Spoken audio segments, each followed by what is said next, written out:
Hey everyone! Today, we're going to talk about the Mycenaeans, an ancient Greek civilization that existed during the Late Bronze Age. These were the people who ruled much of mainland Greece and spread their influence across the Aegean Sea, including places like Crete and the Cycladic Islands.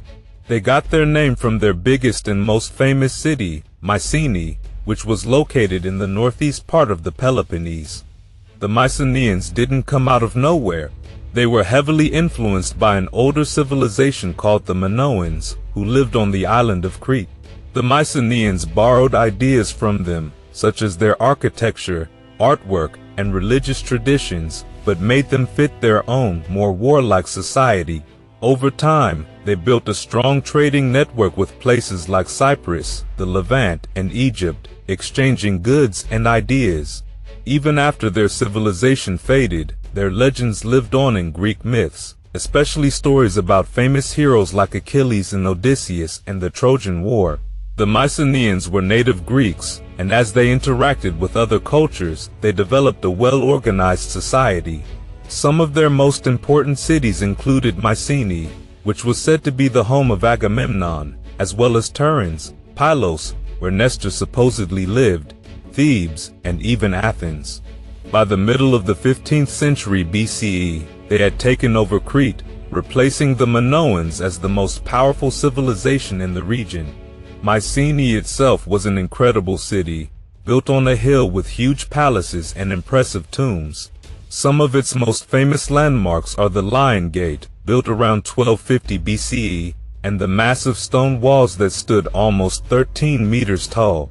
The Mycenaeans also built large underground tombs called Pylos tombs between 1600 and 1300 BCE. One of the biggest mysteries about the Mycenaeans is their government. More than 100 Mycenaean cities have been discovered, but we don't know if they were all part of a single kingdom or ruled separately. Each palace seemed to focus on producing luxury goods, while the villages around them focused on farming. Even though we're not sure how their political system worked, their culture was clearly connected. They shared similar architecture, pottery styles, jewelry, weapons, and language. Their written script, called Linear B, was adapted from the Minoans' writing system. A key part of Mycenaean architecture was the Megaron, a large hall at the center of each palace. This hall, which later inspired Greek temples, had a huge circular fireplace in the middle, surrounded by 4 wooden columns. This was where the Mycenaean king, or Wanax, would sit on his throne. These palaces also had smaller halls, bedrooms, offices, and storage rooms. The walls were decorated with colorful paintings, and the floors were covered in plaster. The buildings were made using rubble and limestone blocks, with wooden columns and even some bronze decorations. The Mycenaeans also built massive walls to protect their cities. The stones were so big that later Greeks believed only giants called Cyclopes could have moved them, which is why they're called Cyclopean walls. These walls were up to 8 meters thick and can still be seen in places like Mycenae, Tiryns, and Thebes. Mycenaean builders also used advanced techniques, such as corbel galleries, which were arched hallways made by stacking stones in a special way. Trade was a big part of Mycenaean life. Archaeologists have found gold, ivory, copper, and glass in Mycenaean cities, showing that they traded with Egypt, Mesopotamia, Anatolia, Sicily, and Cyprus. They likely exported olive oil, perfumed oils, and wine, but because so few written records have survived, we don't know all the details.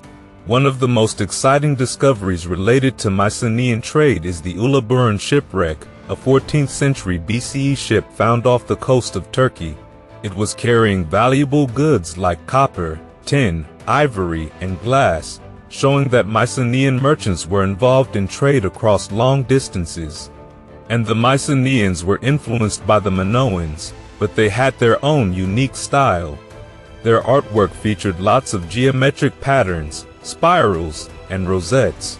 Their pottery was similar to Minoan designs, but they also created new types, like goblets and small jars called alabastrines.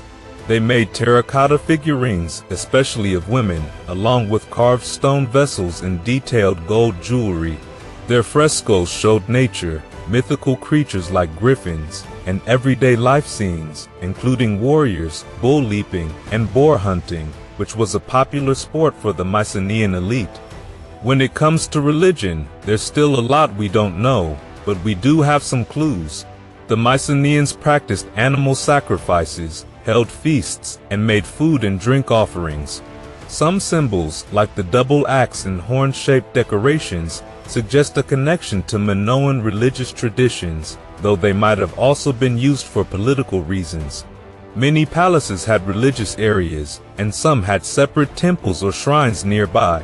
Burials were also very important to the Mycenaeans. They built massive Pylos tombs and buried people with valuable items like gold masks, jewelry, and fancy weapons, possibly as a way to honor the dead or prepare them for an afterlife. But even powerful civilizations can fall, and the Mycenaeans were no exception. Their decline happened gradually between 1230 and 1100 BCE, and historians are still unsure about the exact reasons. Around 1250 BCE, many Mycenaean cities were destroyed, and the great palaces began to lose control. Some places were abandoned, while others survived in a much simpler way. A few even grew larger, but overall, Mycenaean civilization was breaking apart. There are several theories about what caused their downfall. Some believe natural disasters like earthquakes or volcanic eruptions played a role. Others think there were food shortages, political struggles, or even invasions by foreign groups like the Sea Peoples. It's also possible that a combination of these problems led to their collapse. By 1100 BCE, most Mycenaean cities had turned into small villages, marking the end of their great era. Even though their civilization faded, their influence didn't disappear. Centuries later, the Greeks of the Archaic and Classical periods looked back at the Mycenaeans as a legendary golden age filled with great warriors and heroic leaders. Famous figures like Agamemnon, Achilles, and Odysseus became legends, inspiring epic stories like Homer's Iliad, which tells the tale of the Trojan War. While we may never know exactly what happened, it's likely that the myths were based on real conflicts between the Mycenaeans and the Hittites. One thing is certain, the legacy of the Mycenaeans lived on in the culture, art, and stories of the Greeks who came after them, and their impressive architecture, artwork, and myths still capture our imagination today. Thanks to archaeology, we continue to uncover more about this fascinating civilization. Who knows what new discoveries about the Mycenaeans might come next? And thanks for watching. Stay tuned for upcoming videos and do subscribe our channel.